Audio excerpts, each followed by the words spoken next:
अस्सलामुअलैकुम। Welcome back to my channel English language lens. आज मैं आपको एक ऐसे इडियोमेटिक एक्सप्रेशन के बारे में बताने जा रही हूँ जिसे कहते हैं टेक अ रेन चेक। इसका मतलब ये होता है कि जब आप पोलाइटली किसी को इनकार करें किसी भी ऑफर के लिए या फिर किसी भी इनविटेशन के लिए, यानी कि कोई आपको दावत दे तो आपने पोलाइटली उसको मना करना है, लेकिन साथ में इस ख्वाहिश का भी इजहार करना है कि आप उसकी उस ऑफर के बारे में या फिर उस दावत के बारे में अगले आने वाले टाइम में सोचेंगे, यानी कि उसे ज्वाइन करेंगे। ऐसा नहीं है कि सिर्फ आपने इनकार कर देना है। इनकार तो आपने करना है पोलाइटली, लेकिन उसके साथ साथ आपने आने वाले वक्त में उसकी उस दावत को या फिर उस ऑफर को ज्वाइन भी करना है। तो मेरी इस बात को आसान लफ्जों में आप इस तरह से समझिए, किसी की दी हुई दावत या फिर ऑफर को आपने इनकार तो करना है, लेकिन उसे रीशेड्यूल करने का वादा भी करना है, यानी कि आने वाले वक्त में आप उसे एक्सेप्ट कर लेंगे, लेकिन फिलहाल आप नहीं कर सकते हैं, तो पोलाइटली इनकार कर रहे हैं। अब यहाँ पर ज़रूरी नहीं है कि आप सामने वाले इंसान को एग्जैक्ट टाइम भी बताएं फ्यूचर का कि आप कब उसकी ये ऑफर या फिर इनविटेशन कबूल करने वाले हैं। सिर्फ आपने अपने ख्वाहिश का इजहार करना है कि आप करना तो चाहते हैं। कोई भी एक्सक्यूज आप पेश कर दें, कोई भी वजह आप बता दें कि इस वजह से इस वक्त आप ये ऑफर या फिर ये इनविटेशन कबूल नहीं कर सकते। साथ में आपने ख्वाहिश का भी इजहार करना है कि आप करना तो चाह रहे हैं, लेकिन आप कर नहीं पा रहे हैं क्योंकि ये आपकी मजबूरियां हैं। तो मैं इसके कुछ एग्जाम्पल्स देकर इसे आपको और अच्छी तरह से समझाती हूँ कि किस तरह से आप इस फ्रेज का इस्तेमाल अपनी डेली लाइफ की कॉन्वर्सेशंस में करके अपनी बातचीत को और बेहतर बना सकते हैं। यहाँ पर इसकी एग्जाम्पल को आप कुछ इस तरह से समझिए कि आपके किसी दोस्त ने आपको कॉल की है और अब वो आपको इनवाइट कर रहा है कि आप उसके साथ कॉफ़ी पीजिए दोपहर में। आपके पहले से ही कुछ कमिटमेंट्स हैं जिसकी वजह से आप उसकी ये ऑफ़र, उसकी ये दावत कबूल नहीं कर सकते हैं, लेकिन आपके दिल में ख्वाहिश है कि आपका दोस्त है, जाहिर है कि आप उससे मिलना चाहते हैं, तो आप दिल से चाह रहे हैं उससे मिलना, लेकिन मजबूरी ये है कि आप भी पहले से ही कहीं ना कहीं बिजी हैं। तो ऐसी सूरत में आप उसे कहना चाहते हैं कि मैं आज दोपहर कॉफ़ी के लिए नहीं आ सकूंगा, लेकिन मैं बाद में आके मुलाकात करूंगा। अब यहाँ पर इस सिचुएशन में आपने इस फ्रेज का इस्तेमाल करते हुए इस सेंटेंस को कहना है, I can't join you for coffee this afternoon but I will take a rain check and catch up soon. यानी कि मैं आज दोपहर कॉफी के लिए नहीं आ सकूंगा, लेकिन मैं बाद में आके मुलाकात करूंगा। अब यहाँ पर आपने अपनी ख्वाहिश का इजहार कर दिया है कि आप करना तो चाहते हैं, लेकिन आपकी कुछ मजबूरी है, क्योंकि इस फ्रेज का मतलब ही यही है कि आपकी ख्वाहिश तो है कि आप वो काम करना तो चाहते हैं, लेकिन मजबूरी है, इसलिए आप कर नहीं पा रहे हैं। इसी की एक और एग्जाम्पल को देखिए। इस तरह के जुमले आप अपनी रोजमर्रा की बातचीत में अक्सर बोलते हैं, जैसे कि मैं इस हफ्ते के आखिर में मसरूफ हूँ, लेकिन मैं यकीनन हमारे बाहर जाने के प्लान को बाद में देखूंगा या फिर हम बाद में जरूर जाएंगे। अब क्योंकि यहाँ पर आप भी अपनी ख्वाहिश का इजहार कर रहे हैं कि आप बाद में देखेंगे, मतलब कि आप बाद में जाएंगे, इसके बारे में आप सोचेंगे, तो यहाँ पर आपने अपनी ख्वाहिश का इजहार भी कर दिया और पोलाइटली इनकार भी कर दिया। तो यहाँ पर इस सिचुएशन में आप इस फ्रेज का इस्तेमाल करते हुए इस सेंटेंस को कह सकते हैं, I am tied up this weekend but I will definitely take a rain check for our outing. इसका मतलब है कि मैं इस हफ्ते के आखिर में मसरूफ हूँ, लेकिन मैं यकीनन हमारे बाहर जाने के प्लान को बाद में देखूंगा या फिर हम बाहर जाएंगे। बस आपने अपनी ख्वाहिश का इजहार कर दिया है। इसी की एक और एग्जाम्पल को देखिए।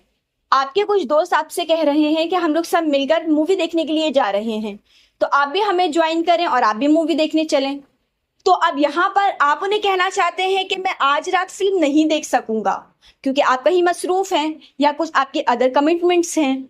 तो आप उन्हें कह रहे हैं कि लेकिन अगले हफ्ते मैं बाद में आकर जरूर देखना पसंद करूंगा, यानी कि अगले हफ्ते जब आप लोग जाएंगे तो फिर मैं आप लोगों को ज्वाइन कर लूंगा, इस वक्त मेरे लिए पॉसिबल नहीं होगा। अब यहाँ पर आपने अपनी ख्वाहिश का इजहार कर दिया है कि आप अगले हफ्ते जाना पसंद करेंगे, लेकिन हाँ इस वक्त आपने पोलाइटली इनकार कर दिया है। तो इस सिचुएशन में आप इस फ्रेज का इस्तेमाल करते हुए इस सेंटेंस को कह सकते हैं, I can't make it to the movie tonight but I'd love to take a rain check for next weekend.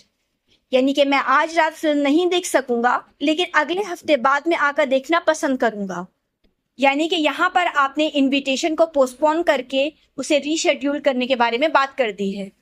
यहाँ पर इसकी एक और एग्जाम्पल को देखिए कि अक्सर हमें इस तरह के सवाल पूछने पड़ते हैं अपनी रोजमर्रा की बातचीत में कि मैं आज आपकी दावत कबूल नहीं कर सकूंगा, क्या मैं बाद में आ सकता हूँ। तो अब यहाँ पर भी आप क्योंकि पोलाइटली इनकार भी कर रहे हैं और अगली बार आने के लिए आप ख्वाहिशमंद भी हैं, इसलिए आप यहाँ पर सवाल पूछना चाहते हैं। तो इस सिचुएशन में भी आप इस फ्रेज का इस्तेमाल करते हुए इस सवाल को पूछ सकते हैं, I can't accept your invitation today, can I take a rain check? यानी कि मैं आज आपकी दावत कबूल नहीं कर सकूंगा, क्या मैं बाद में आ सकता हूँ? यहाँ पर एक आखिरी एग्जाम्पल को देखिए कि किस तरह से आप इस फ्रेज का इस्तेमाल करते हुए सवाल पूछ सकते हैं। तो इसकी एग्जाम्पल को आपको इस तरह से समझिए कि आपकी फैमिली ने या फिर आपके फ्रेंड्स ने आपको इनवाइट किया है कि आज आप उनके साथ मैच देखिए, लेकिन आप कहीं ना कहीं मसरूफ हैं। अब आप उनसे पूछना चाहते हैं कि मैं आज मैच नहीं देख सकूंगा, तो क्या मैं अगली बार देख सकता हूँ? यहाँ पर अब आपने पोलाइटली इनकार भी कर दिया है, लेकिन अपने ख्वाहिश का भी इजहार कर दिया है कि आप नेक्स्ट टाइम देखना चाहते हैं। तो ऐसे में आप इस फ्रेज का इस्तेमाल करते हुए इस सवाल को पूछ सकते हैं, I won't be able to watch the match today, can I take a rain check? यानी कि मैं आज मैच नहीं देख सकूंगा, क्या मैं अगली बार ही देख सकता हूँ? यहाँ पर मैं एक बहुत इंपॉर्टेंट बात आपके साथ शेयर करना चाहूंगी। इस फ्रेज का इस्तेमाल करते हुए कुछ बातों को आपने अपने जहन में रखना है। जो कुछ कॉमन मिस्टेक्स हैं वो आपने नहीं करनी है। तो वो कॉमन मिस्टेक्स मैं आपको बताती हूँ और साथ में ये भी बताती हूँ कि किस तरह से आप उन कॉमन मिस्टेक्स को अवॉइड कर सकते हैं। कुछ कॉमन मिस्टेक्स ये हो सकती हैं कि आप इस फ्रेज का इस्तेमाल किसी भी फॉर्मल जगह पर नहीं कर सकते हैं, यानी कि किसी भी प्रोफेशनल सेटिंग्स में आपने इस फ्रेज का इस्तेमाल नहीं करना है, बल्कि आपने इसका इस्तेमाल करना है सोशल और इनफॉर्मल इन्विटेशंस के इनकार के लिए, जहां पर आपने ये कहना है कि अभी आप मसरूफ हैं या कोई भी आपका रीजन है जिसकी वजह से आप इनविटेशन या फिर ऑफर को कबूल नहीं कर सकते हैं। लेकिन साथ में आपने अपनी ख्वाहिश का भी इजहार करना है कि आप करना तो चाहते हैं लेकिन कुछ ऑब्लिगेशंस की वजह से नहीं कर पा रहे हैं। इसकी मिसाल को आप कुछ इस तरह से समझ लीजिए कि जहां पर आप काम करते हैं, अपने वर्क प्लेस पर आप ये सेंटेंस कहते हैं, I can't finish this report today, I take a rain check. No, ये बिल्कुल ही इनकरेक्ट है। आप इस तरह से बात नहीं कर सकते हैं, क्योंकि आप किसी भी फॉर्मल सेटिंग के अंदर टेक अ रेन चेक जैसे इनफॉर्मल फ्रेज का इस्तेमाल नहीं कर सकते हैं। यहाँ पर इस बात को कहने का सही तरीका यह है कि आपने कहना है, I can't finish this report today, can we extend the deadline to tomorrow? तो आप इस तरह से बात कीजिए। एक दूसरी मिस्टेक ये हो सकती है कि आपका कोई इरादा ना हो, आपका कोई इंटरेस्ट ना हो जो ऑफर आपको मिली है या जो इनविटेशन आपको मिला है उसे रीशेड्यूल करने का। मतलब कि आपका कोई इरादा नहीं है ना अभी जाने का ना कभी जाने का, लेकिन फिर भी आप इस फ्रेज का अगर इस्तेमाल करते हैं तो ये एक कॉमन मिस्टेक होगी, आप इसका इस्तेमाल नहीं कर सकते हैं। तो यहाँ पर इसका सही इस्तेमाल ये होगा कि आप हमेशा इस फ्रेज का इस्तेमाल वहां पे कीजिए जहां पर आप इंटरेस्टेड हैं दोबारा से उस इवेंट को या फिर उस ऑफर को रीशेड्यूल करने के लिए। यानी कि आपके भी दिल में ख्वाहिश होनी चाहिए कि अभी तो आपकी मजबूरी है, कोई जिम्मेदारी हो सकती है, कोई मजबूरी हो सकती है, इसीलिए आप उसे एक्सेप्ट नहीं कर रहे हैं, लेकिन दिल से आप करना चाहते हैं। अगर वो मजबूरी नहीं होती, वो जिम्मेदारी नहीं होती तो आप ज़रूर करते।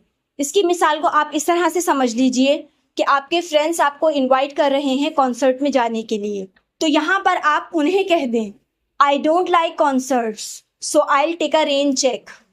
तो अब ये यहाँ पर बिल्कुल गलत हो जाएगा, क्योंकि जब कोई चीज़ आपको पसंद ही नहीं है, आपकी कोई ख्वाहिश ही नहीं है, तो ऐसे में आप इस फ्रेज का इस्तेमाल नहीं कर सकते हैं, क्योंकि इस फ्रेज का इस्तेमाल हमेशा पोलाइटली इनकार करने के लिए लेकिन अपनी ख्वाहिश का इजहार करने के लिए किया जाता है कि आपकी ख्वाहिश है उस ऑफर या फिर उस इन्विटेशन को कबूल करने की।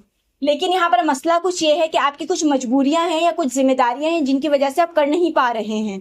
तो जब आपके दोस्त आपको इन्वाइट करें कॉन्सर्ट में जाने के लिए, तो वहां पर आप इस फ्रेज का इस्तेमाल मत कीजिए, बल्कि आप कह दें, I don't like concerts so I will pass on this one. तो आप सीधा सीधा मना कर दीजिए। यहाँ पर आप इस फ्रेज का इस्तेमाल करते हुए ये नहीं कह सकते, I will take a rain check, क्योंकि ये दिखा रहा है आपकी ख्वाहिश को, आपकी मजबूरी को, आपकी जिम्मेदारी को, कि आपकी कुछ मजबूरियां हैं या कुछ जिम्मेदारियां हैं जिनकी वजह से आप कर नहीं पा रहे हैं इनविटेशन या फिर ऑफर को कबूल, वरना आपकी पूरी ख्वाहिश है करने की। तो इस वीडियो में मैंने आपको बताया कि किस तरह से आप टेक अ रेन चेक जैसे इडियोमेटिक एक्सप्रेशन का इस्तेमाल कर सकते हैं अपनी रोजमर्रा की बातचीत में और अपनी बातचीत को और बेहतर बना सकते हैं। और साथ साथ आपको मैंने कुछ कॉमन मिस्टेक्स भी बताई और उनका करेक्ट यूजेज भी बताया। रोजाना एक नया फ्रेज सीखने के लिए मेरे चैनल के साथ जुड़े रहें। Thanks for watching.